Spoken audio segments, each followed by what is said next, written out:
الحمدللہ الذی ابدع الافلاک والاردین والصلاة والسلام علی من کان نبیا وآدم بین الماء والطین اما بعد فاعوذ باللہ من الشیطان اللعین الرجیم بسم اللہ الرحمن الرحیم والذین جاءوا من بعدهم یقولون ربنا اغفر لنا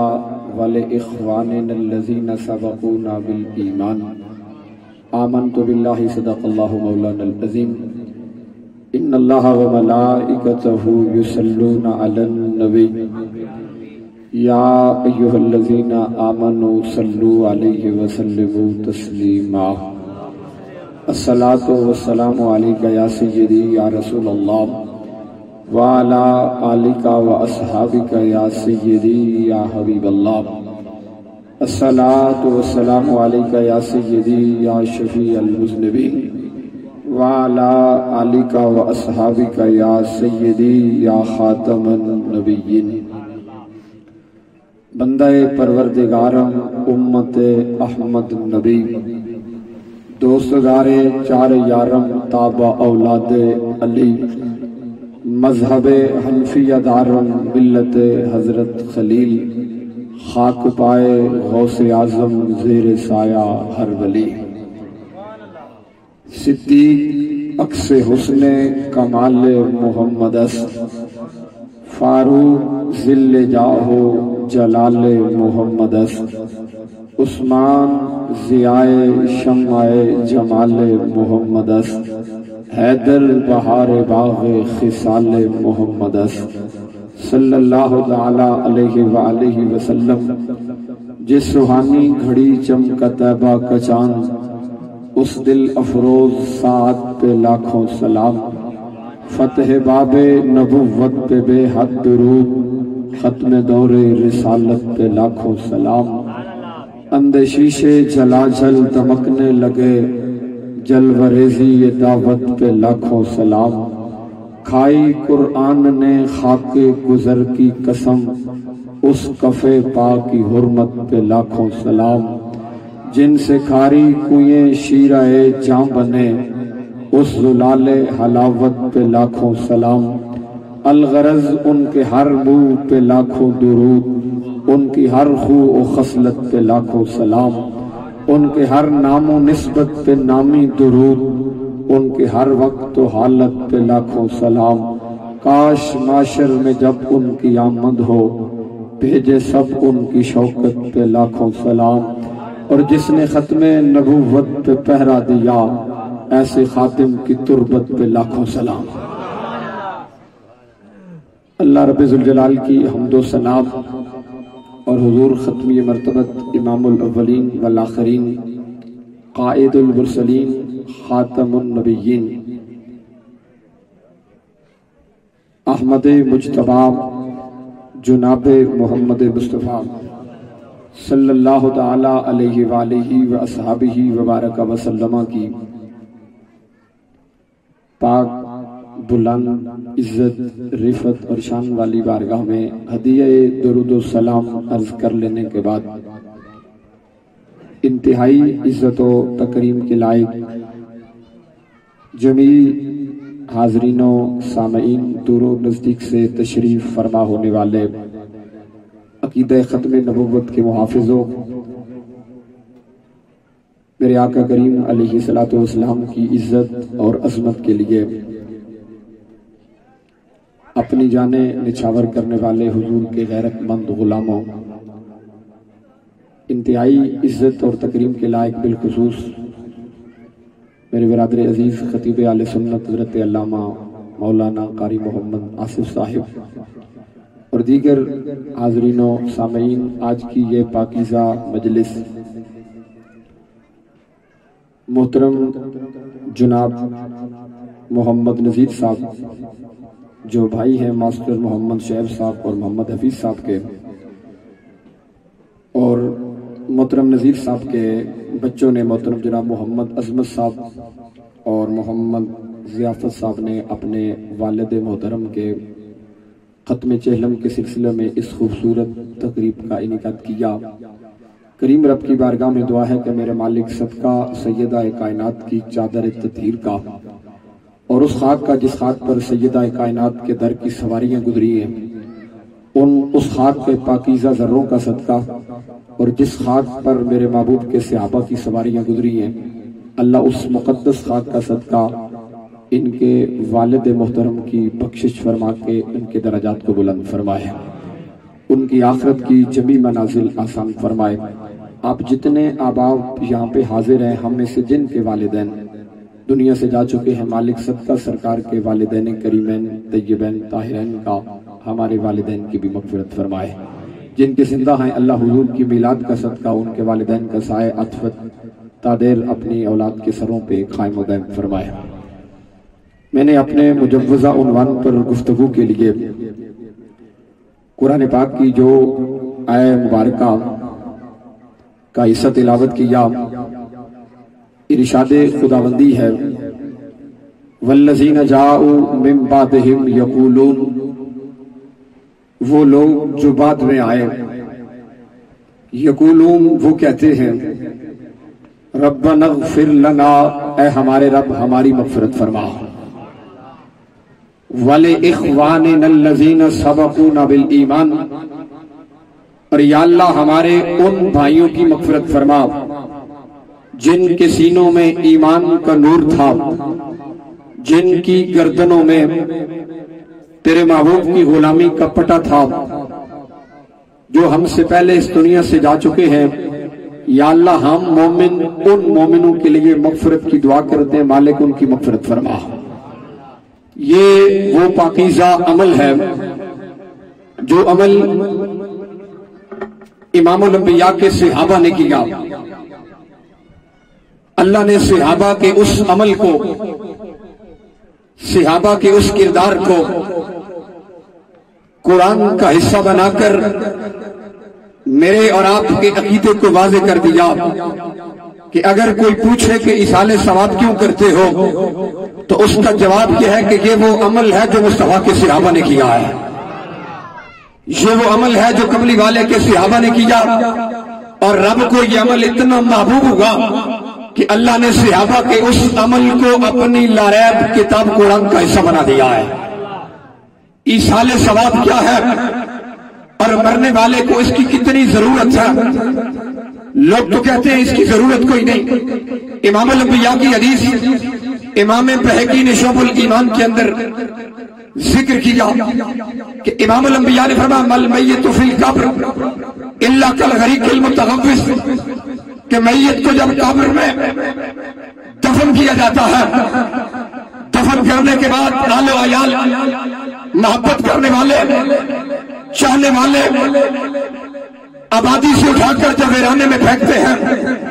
اس من و من مٹی کے نیچے کیا ہوتا ہے تیری آنکھ نہیں دیکھتی، میری آنکھ نہیں دیکھتی، مگر مدینے کے سلطان نے خبر دی ہے۔ فرمایا میرے غلام کے ساتھ وہاں بیتتی کیا ہے؟ میں نے کہا جن کا تو نے کلمہ پڑھا ہے انہیں دیوار کے پیچھے کی خبر نہیں، اور جن کا ہم نے کلمہ پڑھا ہے اگر انہیں پتھر بھی سجا دے وہ پتھروں کی بولیاں بھی سمجھتے ہیں۔ میرے رسول سے اگر پتھر بھی پیار کرے نا، میرے آقا نے فرمایا مجھے اعلان نبوت سے پہلے، اور ایک حدیث حضور نے فرمایا جو میری بعثت سے پہلے مکہ کی وادیوں میں جو پتھر مجھ محمد کی ذات پہ سلام پڑھتا تھا نا، حضور فرماتے ہیں میں محمد اس پتھر کو بھی جانتا ہوں۔ میں نے کہا جس نبی کا ہم ذکر کرتے ہیں اگر پتھر محبت کرے، پتھر سلام پڑھے، پتھر محبت کا اظہار کرے، مدینے کے تاجدار اس کو خالی نہیں لوٹاتے۔ جو محبت کرنے والا درود و سلام بھی پڑھتا ہے، میلاد بھی مناتا ہے، قسم خدا کی زہرا کے بابا اسے ضرور جانتے ہیں۔ آقا فرماتے ہیں جب تم واپس پلٹتے ہو، اور یہ تصور تو گھوڑے کے تاجدار نے ختم کیا، فرمایا امت کو الجھا نہیں پاس میں، یہ نئی نئی بولی ممبر پہ مت بولا کر کہ نبی تیرا سلام سنتے یا نہیں سنتے، تو میلاد کی سلام پڑھنا چاہیے یا نہیں پڑھنا چاہیے۔ گھوڑے کا تاجدار کہتا حاضر و ناظر نور و بشر غیب کو چھوڑ، شکر کر وہ تیرے عیبوں کو چھپائے ہوئے ہیں۔ آج اگر میرا بوتا سلامت ہے تو میری ذات کی وجہ سے نہیں ہے۔ امام الانبیاء کی امت کون سا جرم نہیں کر رہی؟ ایمان سے بتاؤ اگر قرآن اس امت کی اعمال کو بیان کرتی ہوں، کیا کہتا ہے کہ جعل منہم القردۃ والخنازیر، جب امت شریعت کی حدوں کو پامال کرتی ہے تو کچھ بندر بن جاتے ہیں، کچھ خنزیر بن جاتے ہیں۔ ایمان سے بتاؤ، اس امت نے رشوت بھی کھائی ہے، اس امت نے سود جیسی لعنت بھی کمائی ہے، اس امت نے اپنی مسجدیں بھی ویران کی ہے، اس امت کی الماری میں پڑے ہوئے قرآن پر مٹی اور دھول جم چکی ہے، مگر بندر بھی کوئی نہیں بنتا، خنزیر بھی کوئی نہیں بنتا۔ کیا وجہ ہے؟ آج اگر ہمارے چہرے سلامت ہیں، ہماری پگڑی کی وجہ سے نہیں، ہمارے علم کی وجہ سے نہیں، یہ سبب کیا ہے کہ عطائے رب، جلائے طلب، فیوض بغیر طلب، یہ رحمت رب ہے کس کے سبب؟ بے رب جہاں تمہارے لیے، کوئی اور وجہ نہیں ہے، یہ صرف حضور کی وجہ ہے۔ اگر میرا چہرہ سلامت ہے، اگر وہ بندر بنتے ہیں، خنزیر بنتے ہیں، اور تو اور میں سب کچھ کرنے کے باوجود بھی رات کی تنہائی میں کیا کچھ نہیں کرتے، اور صبح اٹھ کر بڑے عزت کے ساتھ چودھری صاحب بھی لوگوں میں بیٹھتے ہیں، ملک صاحب بھی بیٹھتے ہیں، ہر بندہ بیٹھتا ہے، وجہ کیا ہے؟ چہرہ نہیں بگڑا ہے۔ رات کو تو نے شریعت کی حدیں پامال کی ہیں، مدینے کے تاجدار کو تو نے ناراض کیا، حسنین کریمین نے رخ اپنا پھیرا، مگر اس کے باوجود رب کے کار نہیں ٹوٹا تجھ پر، تیری شکل پھر بھی سلامت ہے، تیرا چہرہ پھر بھی سلامت ہے، سب کچھ کرنے کے باوجود۔ اس کا سبب کیا ہے کہ ہمارے چہرے ہماری ذات کی وجہ سے نہیں ہے، محمد کے میلاد کی وجہ سے بچے ہوئے ہیں، کیونکہ وہ جو نہ تھے تو کچھ نہ تھا، وہ جو نہ تھے تو کچھ نہ تھا، اور وہ جو نہ ہو تو کچھ نہ ہو۔ جان ہے وہ جہان کی، جان ہے تو جان ہے، کوئی اور وجہ نہیں ہے۔ مت کوئی سمجھے کہ میری پگڑی بڑی ہے اس وجہ سے ہم بچے ہوئے ہیں، کوئی مت سمجھے کہ میں سجدے کرتا ہوں تب بچے ہوئے ہیں، مت کوئی سمجھے کہ میں قرآن پڑھتا ہوں، خدا کی قسم ہے کوئی اور وجہ نہیں ہے، صرف زارا پاک کے بابا جانے کے نہ لینے پاک سے لگی خاک کی برکت ہے، اور کوئی وجہ نہیں ہے، حضور کے میلاد کا صدقہ ہے۔ کوئی اور کوالٹی نہیں ہے ہمارے اندر کہ پھر بھی عزت کے ساتھ، اتنے گناہوں کے باوجود بھی پھر عزت کے ساتھ آ کے یہاں بٹھا دیتا ہے، عزت کے ساتھ معاشرے میں رکھتا ذلیل نہیں کرتا ہے۔ اب مجھے بتاؤ کہ جس نبی کا صدقہ بندے کا چہرہ بچے، اس نبی پر درود و سلام پڑھنے کے لیے دلیل کی ضرورت ہے؟ ایمان سے بتائیں، چھوڑے مولوی کے فتووں کو، یہ مطلب نہیں ہوتا کہ بندہ پگڑی باندھ کر حضور کے علم کو ناپنا شروع کر دے، انچی ٹیپ لے لے، یہ جانتے ہیں یہ نہیں جانتے۔ میں نے کہا ہمارا نظریہ کیا ہے کہ وہ جانے خبر ہے اور ہر خبر ہے ان سے وابستہ، وہ جانے خبر ہے اور ہر خبر ہے ان سے وابستہ، او بے خبر انہیں بے خبر مانا تو کیا مانا، شفیع و حاکم و مختار مان ان کو دنیا میں، کل قیامت میں یہ سب کچھ مانا تو پھر کیا مانا۔ اور بریلی کا بابا تجھے یہی آواز دے رہا کہ آج میں ان کی بنا، آج مدد مانگے ان سے، کل مانے گے قیامت میں اگر مان گیا۔ آج آجا حضور کے دامن کرم میں لپٹ جا، حضور کے دامن کرم میں پناہ لے لے۔ اور سنیو ایک بات بڑی دھڑلے کے ساتھ عرض کروں، چھوڑو اس بات کو کہ کہاں لکھا ہے میلاد، کہاں لکھا ہے درود و سلام، کہاں لکھا ہے انگوٹھے چومنے کی بات۔ وہ ہمارے بابا جانی مرشد کریم فرمایا کرتے تھے کہ سنیو اگر تم نے حضور کا میلاد کج وج کے منایا ہوتا نا تو کسی ماں کے ہاں کسی بیٹے کی ولادت ہی نہ ہوتی جو مصطفیٰ کے میلاد پہ اعتراض کرتا۔ مجھے ایمان سے بتاؤ کہ کلمہ پڑھنے کے بعد جو بندہ یہ تبصرہ کرے کہ یہ چنڈیاں ٹھیک نہیں ہیں، کس نبی کا اس نے کلمہ پڑھا ہوا ہے؟ کس نبی کا اس نے کلمہ پڑھا جس کے میلاد کی جھنڈیاں اسے پریشان کرتی ہیں، لائٹیں اسے پریشان کرتی ہیں؟ سنی اپنے آقا اور مولا کا نام چنتا ہے، یوں آنکھوں پہ رکھتا ہے، وہ کہتا ہے جی دلیل کہاں ہے؟ وہ ہمارے بابا جی فرما کرتے تھے، حضور امیر المجاہدین آپ فرما کرتے تھے جب اذان ہو نا اور حضور کا نام نامی لیا جائے تو اپنے ہاتھ یوں دور سے آ کے یوں رکھا کر، ساتھ والا بندہ پوچھے کیا کیا، اس کا ہاتھ پکڑ کر کہے میں نے اپنے آقا اور مولا سے پیار کیا۔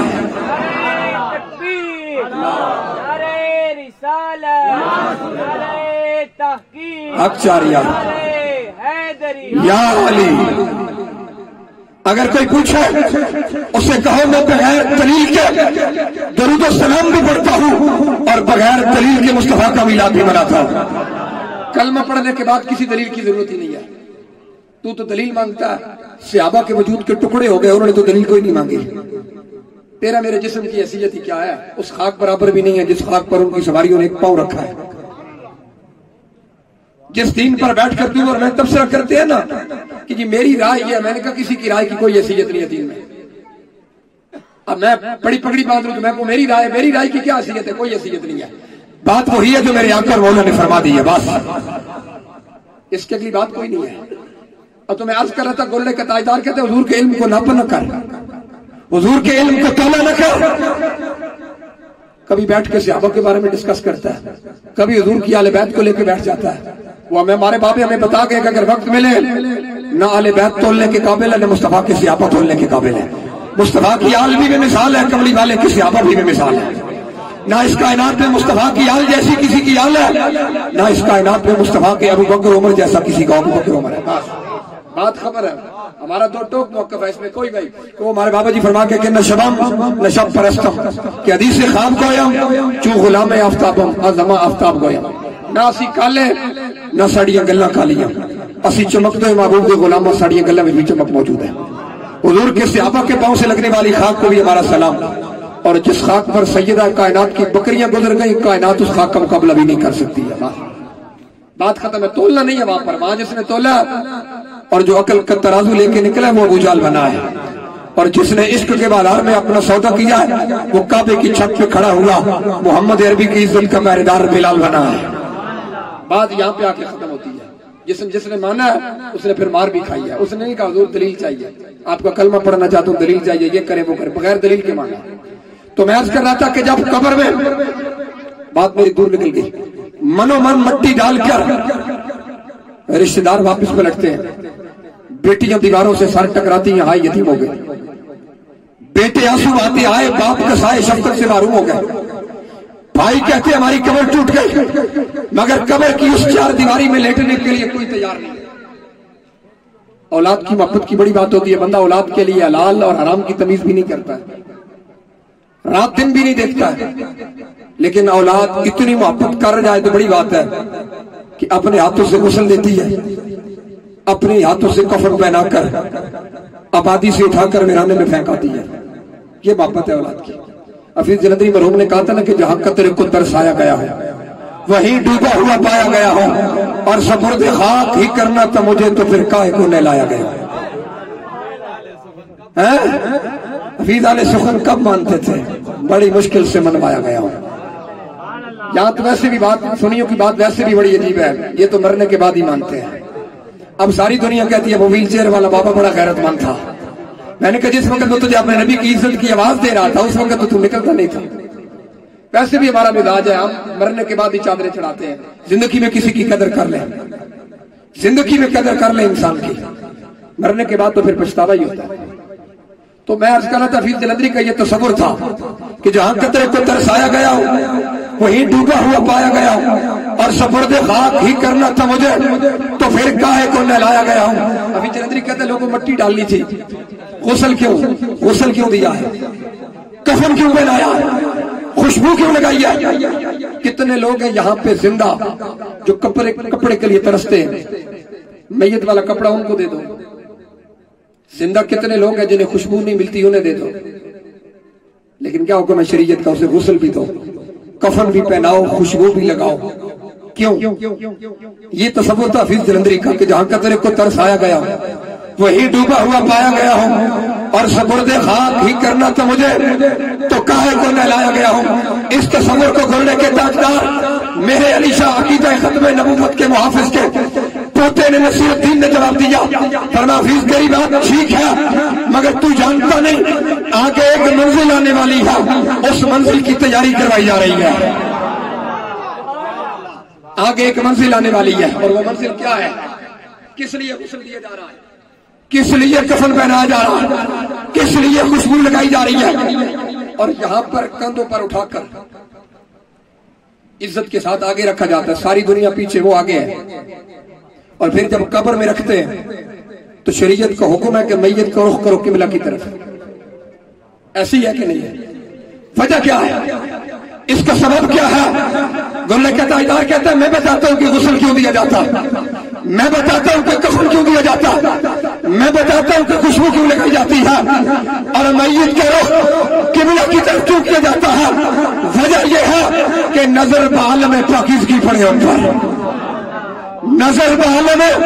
پاکیزگی پڑے ان پر مسافران الہد اس لیے نہا کے چلے مسافران الہد اس لیے نہا کے چلے کہ ہم جانتے ہیں جہاں ماں پلٹ آئے گی باپ پلٹ آئے گا رشتہ دار پلٹ آئے گے وہاں مدینے کے تاجدار کی جلوگری ہو جائے گی میرے آقا اور مولا تشریف لے آئیں گے اس لمحے کی تیاری کروائی جا رہی ہے اس لمحے کے بارے میں غسل بھی دیا جا رہا ہے خوشبو بھی لگائی جا رہی ہے عزت اور احترام کے ساتھ قبر میں لٹا کر رخ قبلہ کی طرف بھی کیا جا رہا ہے ایمان سے مجھے بتاؤ اب جب ماں پلٹے گی واپس کوئی بھی نہیں آئے گا نہ کوئی مولوی نہ پیر نہ فقیر کوئی بھی نہیں آئے گا بڑے بڑے محبت کے دعوے دار بھی اپنے ہاتھوں سے مٹی ڈال کے واپس آئیں گے بابا جی فرما کرتے تھے عمر بھر کی دوستی کا یہ صلہ دیا مٹھیوں میں خاک بھر کے لائے مرگے وقت دوست عمر بھر کی دوستی کا یہ صلہ دیا دوست یہ صلہ دیتے ہیں بس اپنے ہاتھوں سے مٹی ڈال کے واپس آ جاتے ہیں جتنی بڑی گہری دوستی ہو ماں پلٹاتی ہے باپ پلٹاتا بھائی پلٹاتے ہیں قبر کی اس چار دیواری میں کوئی نہیں لڑتا مگر آج اس رسول سے وفا کر کہ جہاں ماں پلٹ آئے گی وہاں مدینے کا تاجدار تیری قبر میں جلوگر ہو جائے گا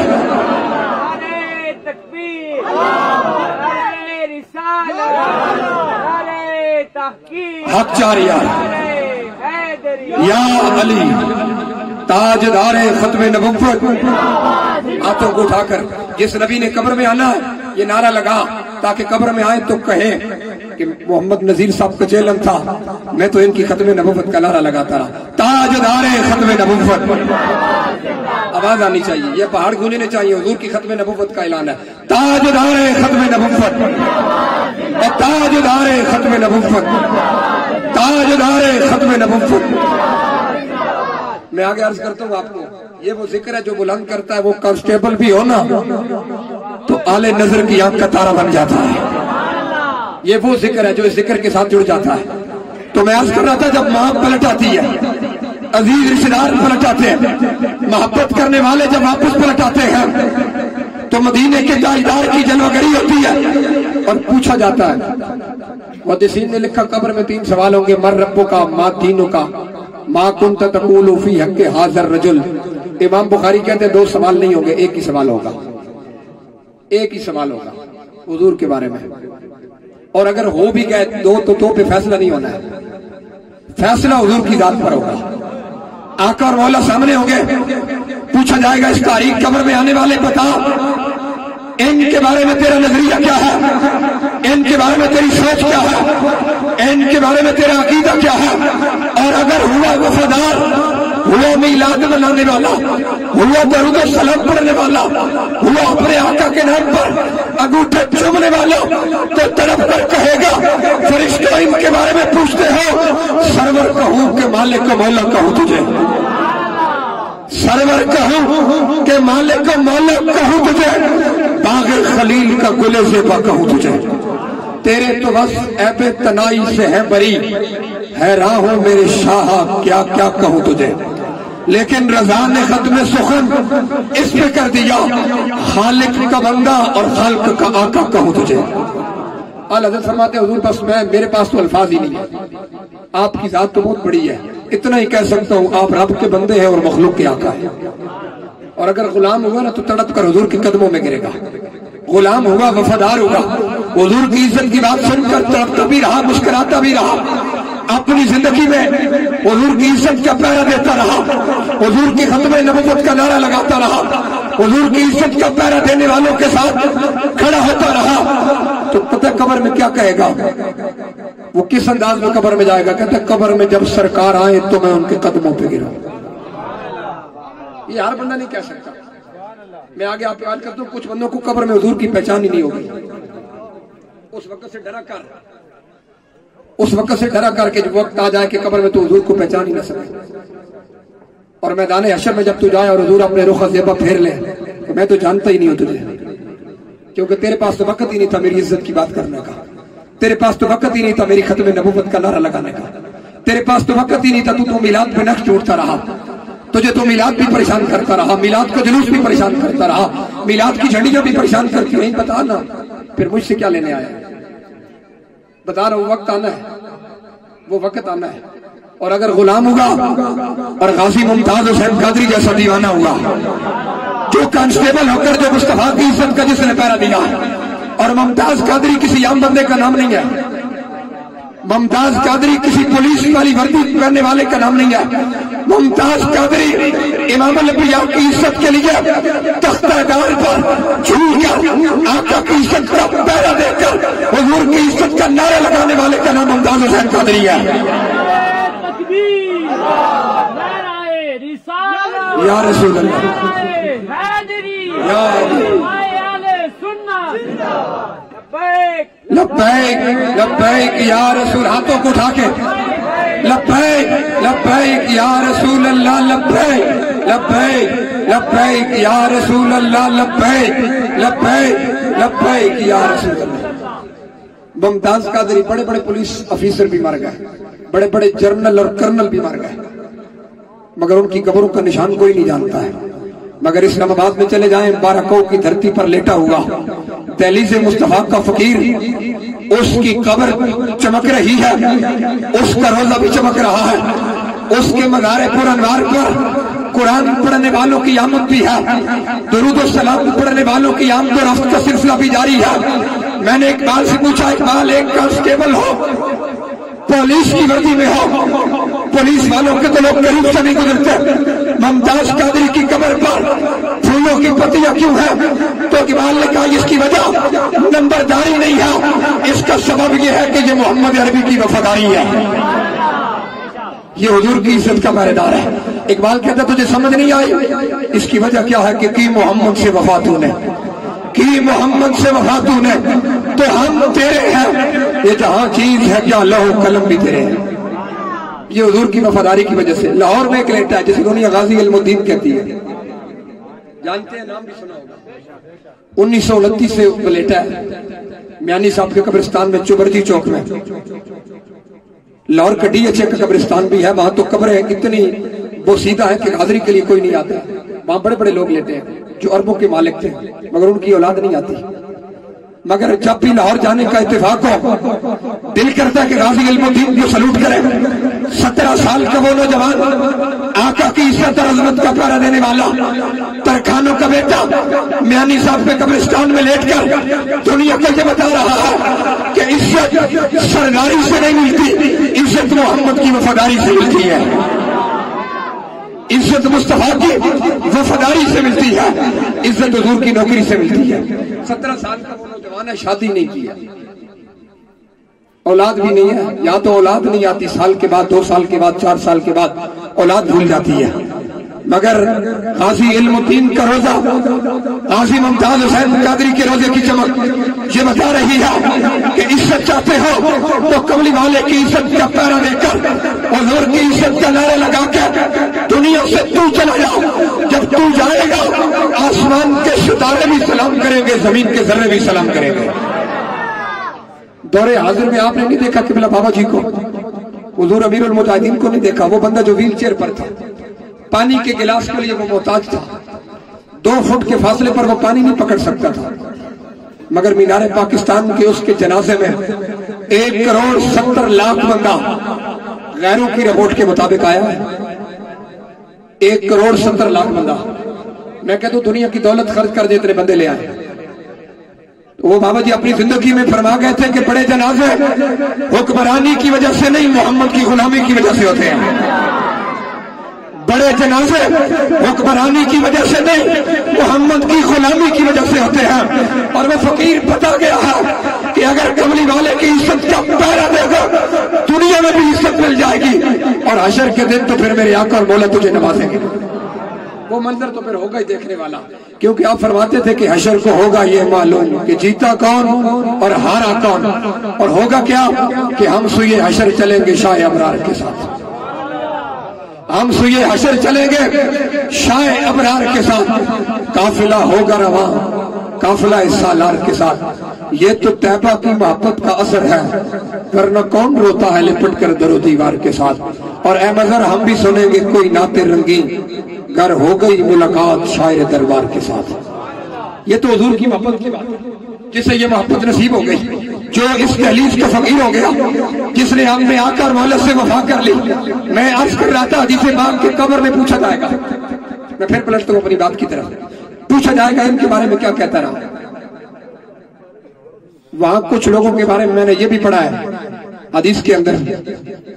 کہ وہ بندہ پتہ ہے قبر میں کیا کہے گا، حدیث کے لفظ ہے وہ کہے گا ہا ہا لا ادری، ہائے افسوس ہائے افسوس، میں نہیں جانتا یہ کون ہے۔ بس آج کی اس چلم کی محفل کا یہی پیغام ہے کہ وہ وقت آئے اور تو حضور کو نہ پہچان سکے، اس وقت سے پہلے حضور کے دامن کرم سے لپٹ جاؤ، حضور کے دامن کرم سے لپٹ جاؤ، حضور کی ذات سے وفا کر، حضور کی عزت اور عظمت کا نعرہ لگا۔ 3 بندوں کو قبر میں حضور کی پہچان نہیں ہوگی،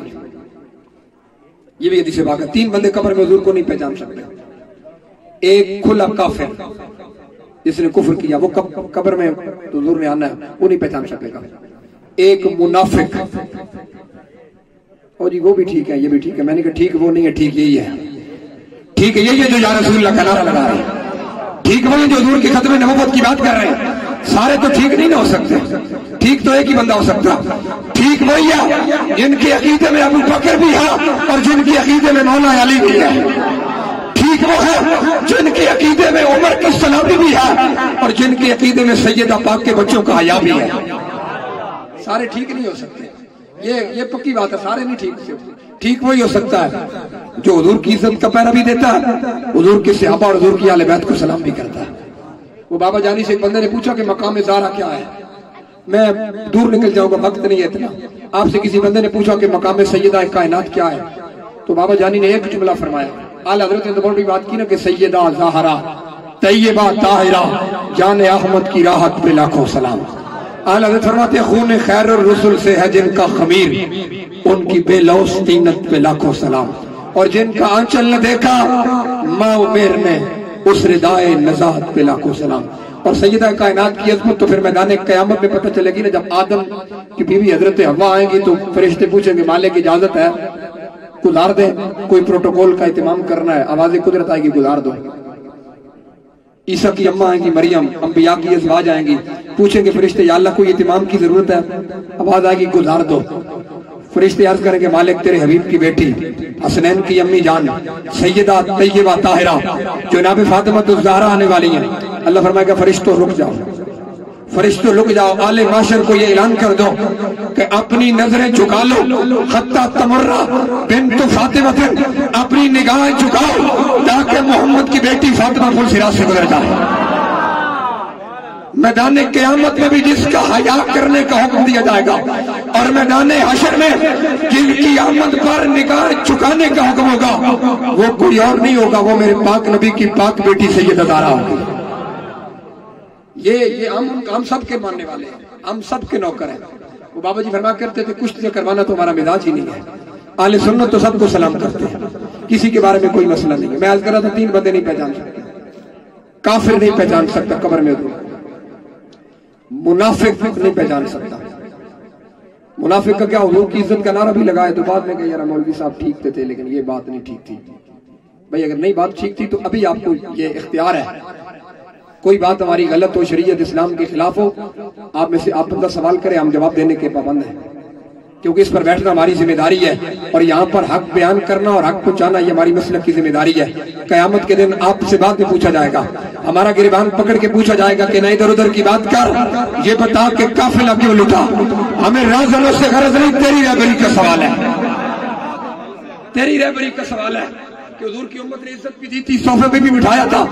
خدمت بھی کی تھی، بتا پھر میرا دین کیوں نہیں بیان کیا تھا، پھر میری عزت کی بات کیوں نہیں کی تھی، پھر میری آل کا مقام کیوں نہیں بتایا تھا، اور قوم کا رخ صحیح سمت کی طرف کیوں نہیں کیا تھا۔ یہ کوئی معمولی بات نہیں ہے، یہاں پر بہت بڑی ذمہ داری ہے۔ میں تو ایک دین کا اتنا سب ہوکر ہوں، طالب علم ہوں،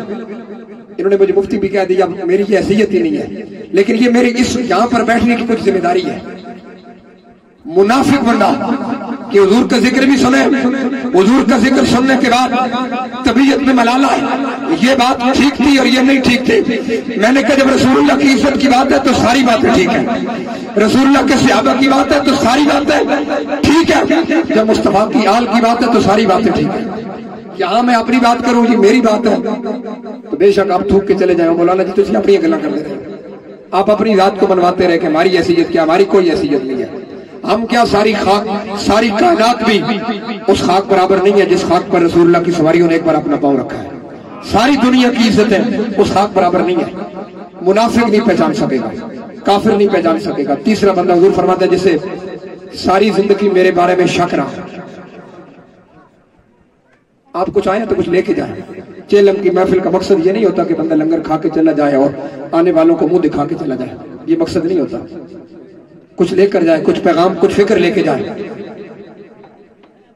یہ تربیتی کی نشست ہوتی ہے۔ ہم نے تو ان کو رسم سمجھا ہوا کہ آئیں اور نعرے لگا کے چلے جائیں، بس کوئی مقصد نہیں ہے۔ اگر آپ کا رخ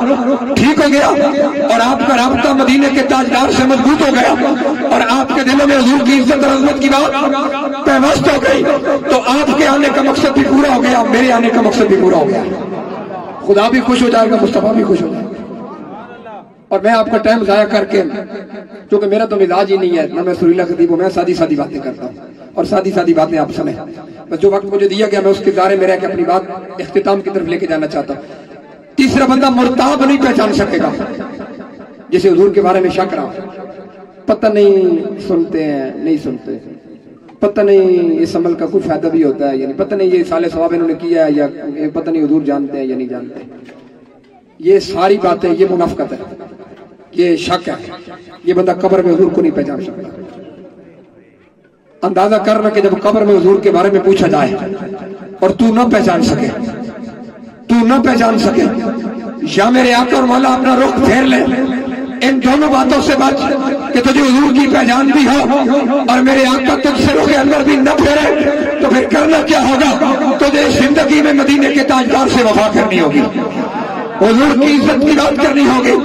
آقا کی عزت اور عظمت کا پیرا دینا ہوگا، اور جب تو پیرا دے کر قبر میں جائے گا تو پھر ہوگا کیا؟ اپنی بات کی طرف آتا ہوں، جب تو پیرا دے کر جائے گا، حضور کی ذات سے وفا کر کے جائے گا، جب تو محبت کر کے جائے گا تو قبر میں ہوگا کیا کہ قبر میں جب سرکار آئے تو میں ان کے قدموں پہ گروں، اس درجے تک پہنچا اپنے آپ کو، اس درجے تک لے کے آ، یہ صورتحال پیدا ہو جائے کہ قبر میں جب سرکار آئے تو میں ان کے قدموں پہ گروں، گر فرشتے اٹھائے تو میں ان سے یوں کہوں پائے مصطفیٰ سے اے فرشتوں میں کیوں اٹھوں، مر کے پہنچا ہوں یہاں دلربا کے واسطے، پائے مصطفیٰ سے اے فرشتوں میں کیوں اٹھوں، مر کے پہنچا ہوں یہاں دلربا کے واسطے۔ قبر میں حضور نے آنا ہے، سارے مٹی ڈال کے واپس پلٹائیں گے، تو اتنا مجبور ہوگا، اتنا مجبور ہو جائے گا کہ تم اپنے کپڑے بھی نہیں اتار سکے گا، سانسوں کی مالا ٹوٹنے کی دیر ہے، تجھے تیرے کپڑے اتارنے والا بھی کوئی اور ہوگا، تجھے نہلانے والا بھی کوئی اور ہوگا، تجھے غسل دینے والا بھی کوئی اور ہوگا، تیری ناک کے راستوں میں سوئی ٹھوک دی جائے گی، تیرے پاؤں باندھ دیے جائیں گے۔ جب اس بے یاری اور مددگاری کی صورتحال سے دوچار ہو کر اگر چاہتا ہے کہ تیری قبر جنت کا باغ بن جائے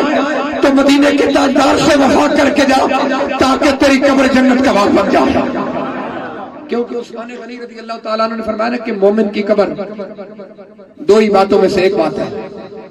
روضۃ من ریاض الجنہ او خفرۃ من خفرۃ النیران، کہ مومن کی قبر یا جنت کا باغ بنتی ہے یا جہنم کا گڑھا بنتی ہے۔ ایک جملہ عثمان غنی نے کہا، پر میں نے حضور سے سنا ہے، اور عثمان غنی کسی عام بندے کا نام نہیں ہے، عثمان میرے آقا کے خلیفہ سوم امیر المومنین داماد رسول بھی ہے، اتنی شانوں کا مالک ہو کر کہ حضور فرماتے ہیں قیامت کے دن لوگ تو حضور کی شفاعت کے منکر ہیں، عثمان غنی حضور فرماتے ہیں جب عثمان قیامت کے دن آئے گا نا، میری امت کے 70,000 لوگوں کی جہنم کا فیصلہ ہو چکا ہوگا، عثمان رب کی بارگاہ میں سجدہ کرے گا، سفارش کرے گا، اللہ عثمان کی سفارش کا صدقہ 70,000 جہنمیوں کو جنت عطا کر دے گا۔ 70,000 جہنمی جس کی شفاعت پر جنتی بنتے ہیں اسے عثمان غنی کہتے ہیں، اور حضور فرماتے ہیں ہر نبی کا جنت میں ایک ساتھی ہوگا، اور عثمان کے مقدروں پہ قربان جائے، حضور فرماتے ہیں میرا جنت کا ساتھی عثمان ہے، عثمان کی قسمت پہ صدقے نہ جائیں، ہر نبی 1,24,000 آدم کا بھی کوئی دوست ہوگا، عیسیٰ کا، موسیٰ کا، ابراہیم کا، اسماعیل کا، ادریس کا، ذوالکفل کا، ہر نبی کا جنت میں ساتھی ہوگا۔ میرے آقا فرماتے ہیں میں جنت میں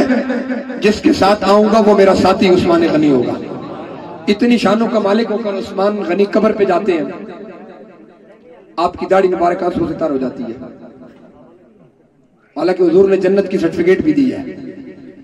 میرے آقا نے فرمایا میرا ابو بکر بھی جنتی ہے، عمر بھی جنتی ہے، عثمان بھی جنتی ہے، علی بھی جنتی ہے، طلحہ بھی جنتی ہے، سعد بھی جنتی ہے، سعید بھی جنتی ہے۔ میرے آقا نے جب جنتیوں کی فہرست بنائی نا تو ان میں سے تیسرے نمبر پر میرے آقا نے عثمان کا ذکر کیا ہے۔ جنت کا سرٹیفکیٹ مصطفیٰ کی ذات سے لے کر عثمان غنی قبر پہ کھڑے ہوتے ہیں تو روتے ہیں۔ صحابہ نے پوچھا عثمان قبر پہ کھڑے ہو کے روتے کیوں ہو؟ حالانکہ جنت کی ٹکٹ تو آپ کے ہاتھ میں ہے، جنت کا سرٹیفکیٹ تو خود ختم نبوت کے تاجدار نے دیا، عثمان روتے کیوں ہو؟ فرمایا تم نہیں جانتے، میں نے اپنے ان کانوں سے حضور سے سنا ہے کہ میرے آقا اور مولا نے فرمایا کہ قبر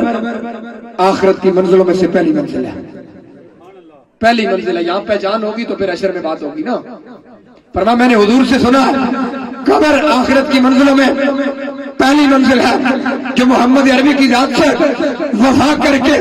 اس پہلی منزل میں کامیاب ہو جاتا ہے، اللہ اس کے لیے آخرت کی ساری منزلیں آسان کر دیتا ہے۔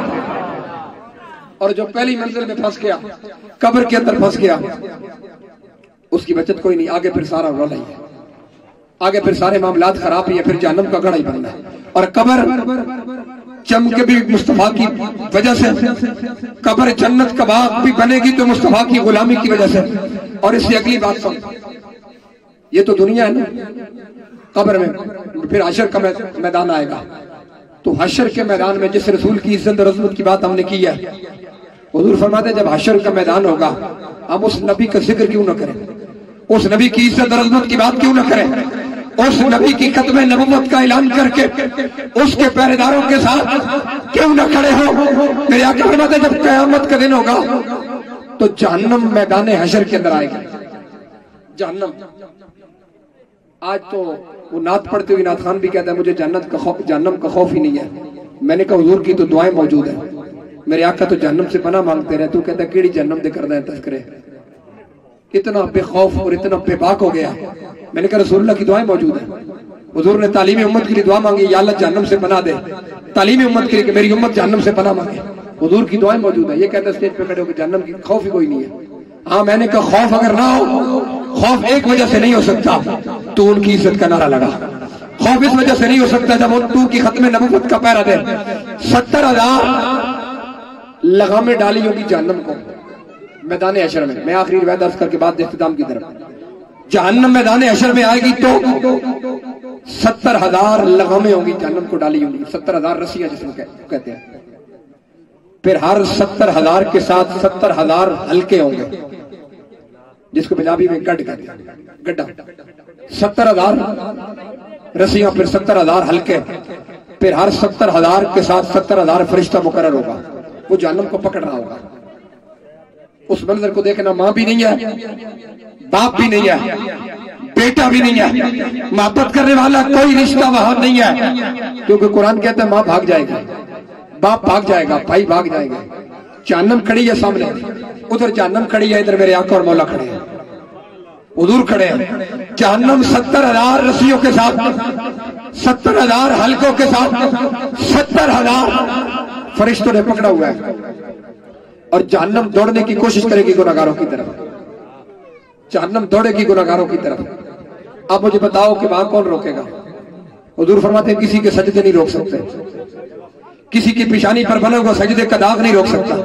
کہ بندہ کہ جی میری پگڑی بہت بڑی تھی تو میں شاید بچ جاؤں گا، جہنم اس وجہ سے پیچھے ہٹ جائے گی، کوئی بھی نہیں روک سکے گا۔ اب جہنم دوڑ رہی ہوگی، آپ اندازہ کریں اس کی طاقت کا، یہ تصور کریں حدیث کے جملوں پر کہ 70,000 فرشتے، عام بندے کی طاقت چھوڑے، عام 70,000 انسانوں کی بات نہیں ہو رہی، 70,000 فرشتے جہنم کی لگاموں کو پکڑے ہوں گے، جہنم پھر بھی دوڑ رہی ہوگی گناہگاروں کی طرف۔ حضور فرماتے ہیں جب وہ گناہگاروں کی طرف دوڑے گی نا اور میری گناہگار امت کو اپنی لپیٹ میں لینا چاہے گی، میرے آقا فرماتے ہیں اس کے آگے کوئی نہیں آئے گا، اور اس جہنم کو دھکا دے کر جس نے پیچھے کرنا ہے وہ کوئی اور نہیں ہوگا، وہ ختم نبوت کا تاجدار میرے آقا اور مولا کی ذات ہوگی۔ حضور فرماتے ہیں میں جہنم کو گوگا پیچھے ہٹ جاؤں. حضور فرماتے ہیں بس میرا اشارہ کرنے کی دیر ہوگی جہنم پیچھے ہٹ جائے گی. آپ مجھے بتاؤ کہ قبر میں بھی اسی رسول کی جلوگری ہونی ہے اور اس کی پہچان کے بغیر کامیابی نہیں ہے. حشر میں بھی جس نے جہنم کو دھکیل کر تجھے جنت کے دروازے پر کھڑا کرنا ہے، آج اس رسول کی عزت کی بات کر، آج اس رسول کی ذات سے وفا کر، آج ان کی عزت اور عظمت کا پہرا دے تاکہ تیری قبر بھی چمک جائے اور حشر کے میدان میں تجھے رسول اللہ کی شفاعت بھی نصیب ہو جائے. وگرنہ یہ زندگی گزر جائے گی. کوئی بڑھ گیا رونق پکھیاں دی، کوئی بڑھ گیا رونق پکھیاں دی، کوئی چھوڑ کے شیش محل چلے آ، کوئی پلیا ناز تے نخریاں وچ، کوئی ریت گرم تے تھل چلے آ. کوئی بھول گیا مقصد آمن دا، کوئی کر کے مقصد حل چلے آ. فرید تے ہر کوئی مسافر ہے، کوئی اج چلے آ کوئی کل چلے آ. چلے جانا ہے آپ نے بھی، چلے جانا ہے میں نے بھی، چلے وہ بھی گئے جن کی تربت نور چمک رہی ہے. چلے تو ممتاز قادری بھی گیا ہے، چلے تو ممتاز قادری بھی گیا ہے، چلے تو بابا جی بھی گئے ہیں. لیکن اس شان کے ساتھ جاؤ کہ جب تمہارا جنازہ اٹھے دنیا والے یہ کہ یہ محمد کا وفادار جا رہا ہے، حضور کی عزت اور عظمت کا پہرےدار جا رہا ہے، یہ حضور کا نوکر جا رہا ہے. پھر تو دیکھنا پھر قبر میں کتنا کرم ہوگا، پھر حشر میں کتنا کرم ہوگا. پھر حشر کا منظر تو وہ بابا جی فرما کرتے تھے نا، حشر کا منظر تو پھر اس انداز میں ہوگا کہ ہم سوئے حشر چلیں گے شاہ ابرار کے ساتھ، قافلہ ہوگا رواں قافلہ سالار کے ساتھ. یہ تو طیبہ کی محبت کا اثر ہے، ورنہ کون روتا ہے لپٹ کر در و دیوار کے ساتھ. اے مظہر ہم بھی سنیں گے کوئی نعت رنگین، گر ہو گئی ملاقات شاعر دربار کے ساتھ. ایصال ثواب کی مجالس کا مقصد یہ ہے کہ اگر مرنے والا گنہگار ہے، آپ کی دعا سے، اولاد کی دعا سے، عزیز و اقارب کی دعا کے نتیجے میں اللہ مرنے والے کی بخشش کر دیتا ہے. اور اگر مرنے والا نیکوکار ہے، اس کے پاس اعمال صالح کا ذخیرہ ہے، تو آپ کی دعا کی بدولت اللہ مرنے والے کے درجات کو بلند کر دیتا ہے. دعا یا مغفرت کے لیے ہے یا بلندی درجات کے لیے ہے. میں نے آقا کی حدیث پڑھی تھی، شروع میں بات دور نکل گئی کہ میرے آقا نے فرمایا جب تم میت کو قبر میں رکھ کے واپس پلٹتے ہو وہ کیسے ڈوبتا ہے، وہ ایسے فریاد کرتا ہے جس طرح دریا کی موجوں میں کوئی بندہ ڈوب رہا ہو. حضور نے منو من مٹی کے نیچے جو کچھ امتی کے ساتھ ہوتا ہے نا، حضور نے اس صورتحال کو بیان کیا. فرمایا وہ فریاد کرتا ہے کوئی میری مدد کرنے والا، ہے کوئی میرا ہاتھ پکڑنے والا، مجھے کنارہ دے دے. میرے آقا فرماتے ہیں پھر وہ قبر میں فریاد بھی کرتا ہے اور اپنے ماں باپ کی دعا کا انتظار بھی کرتا ہے، اپنے بھائیوں کی دعا کا انتظار کرتا ہے. اگر باپ لیٹا ہے تو اولاد کی دعا کا منتظر، اولاد لیٹی ہے تو ماں باپ کی دعا کی منتظر. بھائی حدیث کے لفظ ہے بھائی بھائی کی دعا کا انتظار کرتا ہے،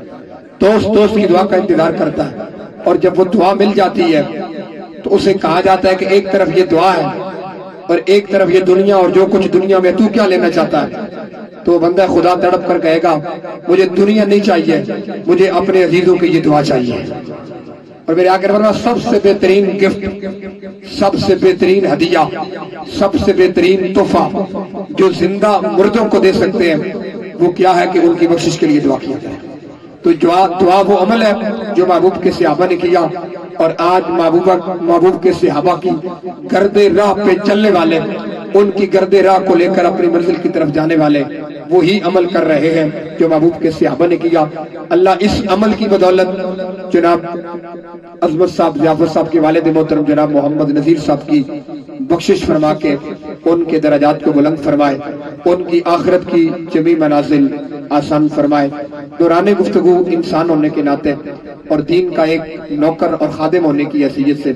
اور ایک طالب علم ہونے کی حیثیت سے یقیناً میں نے اپنی کم علمی کی وجہ سے بہت ساری غلطیاں کی ہوں گی. اللہ مجھے اپنے محبوب کے نالین پاک کا صدقہ معافی عطا فرمائے. حقائق مان کر سمجھ کر کے قبول کر کے عمل کی توفیق عطا فرمائے. اس پیغام کے ساتھ بات ختم کر رہا ہوں کہ لذت عشق نبی دل میں بسائے رکھنا، لذت عشق نبی دل میں بسائے رکھنا، یہ خزانہ ہے لٹیروں سے بچائے رکھنا. وآخر دعوایا ان الحمدللہ رب العالمین.